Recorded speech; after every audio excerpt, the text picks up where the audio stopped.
अध्यारोपण प्रमेय। इस प्रमेय के अनुसार किसी रेखीय परिपथ में दो या दो से अधिक वोल्टेज स्रोत लगे हुए हों तो उस परिपथ के किसी शाखा में अर्थात प्रतिरोध में या R1 R2 R3 किसी में भी धारा का कुल मान जो होगा वह अलग अलग वोल्टेज स्रोत के द्वारा कार्य करते हुए जो धारा फ्लो होगी उन धाराओं के बीजगणितीय योग के क्या होगा, बराबर होगा। अर्थात जैसे अगर दो वोल्टेज स्रोत लगे हुए हैं तो पहले इस वोल्टेज स्रोत के द्वारा हम धारा का मान मान लीजिए R3 निकालना है तो R3 में धारा का मान V1 द्वारा, फिर दोबारा हम V2 के द्वारा देखेंगे इसमें धारा कितनी जाती है। तो इन धाराओं का जो बीजगणितीय योग इसमें होगा, बीजगणितीय योग जो धाराओं का होगा वही धारा R3 में कही जाएगी। और ऐसा करते समय अगर हम V1 लेते हैं तो सबसे पहले अगर मान लीजिए V1 लेते हैं तो V2 को शॉर्ट करके तब सॉल्व करेंगे, अगर V2 लेते हैं तो V1 को शॉर्ट कर देंगे R3 में धारा का मान ज्ञात करने के लिए। तो हम अलग अलग करते हुए वोल्टेज स्रोत के द्वारा धारा का मान निकालेंगे। एक टाइम पे एक वोल्टेज स्रोत लेंगे तो उस टाइम दूसरा क्या होगा, शॉर्ट होगा। अगर धारा स्रोत उसमें लगा हुआ है तो धारा स्रोत क्या हो जाएगा, ओपन हो जाएगा। अगर वोल्टेज स्रोत है तो एक वोल्टेज स्रोत को लेंगे, बाकी सारे वोल्टेज स्रोत क्या हो जाएंगे, शॉर्ट सर्किट हो जाएंगे। अगर करंट सोर्स है या धारा स्रोत है तो क्या हो जाएगा, ओपन हो जाएगा। तो हम देखेंगे स्टेप क्या है, हमारा प्रोसेस क्या है। सबसे पहले एक वोल्टेज स्रोत को लेते हैं, बाकी को क्या करेंगे, शॉर्ट कर देंगे।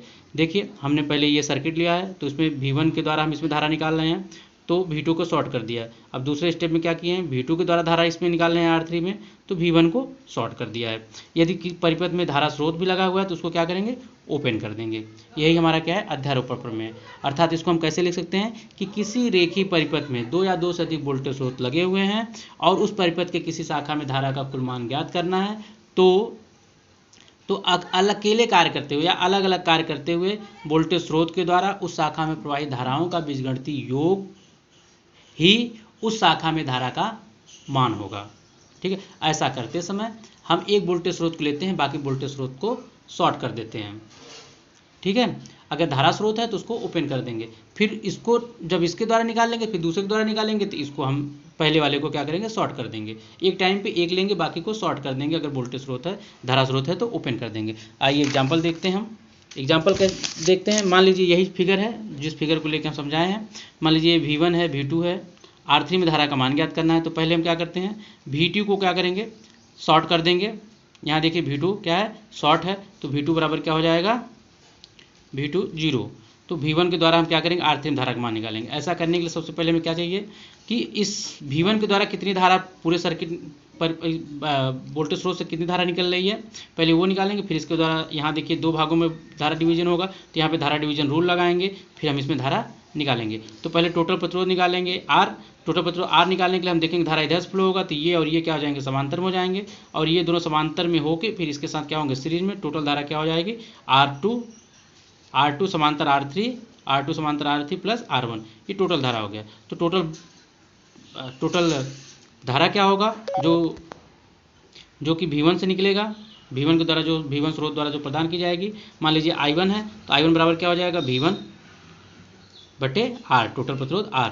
अब देखिए ये I1 क्या होगा, यहाँ जाके दो भागों में डिवाइड होगा। हमें R3 में धारा का मान ज्ञात करना है तो R3 में निकालने के लिए हम जानते हैं कि वोल्टेज करंट डिवीजन रूल क्या है हमारा, कि इसमें धारा का मान निकालना है तो टोटल धारा गुणे R2 ऊपर रहेगा, इसमें निकालना है तो R2 ऊपर बटे दोनों प्रतिरोधों का जोड़। हम लोग धारा डिवीजन रूल पढ़ चुके हैं, उसको देख लीजिएगा आप लोग। अब दूसरे स्टेप ये हो गया V1 के द्वारा, ये क्या है, V1 के द्वारा है, इसमें धारा का मान ये V1 के द्वारा है, इसके द्वारा। अब V2 के द्वारा देखेंगे तो हम V1 को शॉर्ट कर देंगे। V1 को शॉर्ट कर देंगे, अब देखिए धारा की दिशा ये हो जाएगी। तो V2 स्रोत द्वारा जो धारा प्रदान की गई है वो मान लीजिए I2 है। इसको निकालने के लिए सबसे पहले क्या करेंगे, हम देखेंगे टोटल प्रतिरोध देखेंगे, इधर देखेंगे तो ये और ये समांतर में, इन दोनों के सीरीज में क्या हो जाएगा, ये हो जाएगा। देखिए R1 समांतर R3 प्लस R2। अब देखिए V2 के द्वारा प्रदान की गई धारा I2 है तो I2 निकाल लेंगे V2 अपन R, ये टोटल धारा हो गया कि वोल्टेज स्रोत जो धारा प्रदान करता है। लेकिन हमें धारा R3 में प्रदान देखना है तो ये धारा जो आएगी यहाँ पे दो भागों में डिवाइड होगी, एक इधर जाएगी एक इधर, हमें इसमें निकालना है। तो टोटल धारा, नियम जो है करंट डिवीजन रूल, टोटल धारा ये I2 गुणे ये जो इसमें निकालना है तो इसका प्रतिरोध ऊपर रहेगा बटे दोनों प्रतिरोधों का योग। ठीक है, R1 प्लस R3, ये हो गया I2 डैश की भी दिशा वही है जो कि I1 डैश की है, दोनों एक ही दिशा में है। तो बीजगणितीय योग में क्या होता है, जो दोनों एक ही दिशा में होते हैं तो उसको क्या करते हैं, योग कर देते हैं, ये दोनों योग के बराबर हो जाएगा। यही हमारा क्या है, अध्यारोपण प्रमेय है। अगर मान लीजिए ये प्लस जो है इस साइड होता, ठीक है, ये माइनस हो जाता, ये प्लस नीचे हो जाता, तो धारा की दिशा क्या हो जाती, इधर हो जाती। तो अब देखिए ये ऊपर जाता, तो तब इन दोनों में देखते हैं कि I1 डैश ज़्यादा है कि I2 डैश ज़्यादा है। जो ज़्यादा होता उसको हम उसमें से घटा देते फिर मान लेते कि जिस धारा की वैल्यू ज़्यादा है, धारा की दिशा क्या होगी, परिणामी धारा की दिशा क्या होगी, वही होगी। और सर्किट में भी हम ऐसा ही बनाते हैं। यही हमारा क्या है, अध्यारोपण प्रमेय है। अब ये अध्यारोपण प्रमेय कहाँ कहाँ लागू होगा, ये हम देखते हैं। अध्यारोपण प्रमेय कहाँ कहाँ उपयुक्त होगा। सबसे पहले कहाँ होगा, रेखीय परिपथ होना चाहिए। अध्यारोपण प्रमेय वहाँ सही से काम करेगा जहाँ रेखीय परिपथ हो। यह AC और DC के लिए है, ठीक है। और ये जायज़ बात है, रेखीय परिपथ है तो ओम्स लॉ को फॉलो करना चाहिए, ठीक है। ये हमारा क्या है, अध्यारोपण प्रमेय किस परिपथ के लिए उपयुक्त है। ये हो गया पूरा अध्यारोपण प्रमेय खत्म।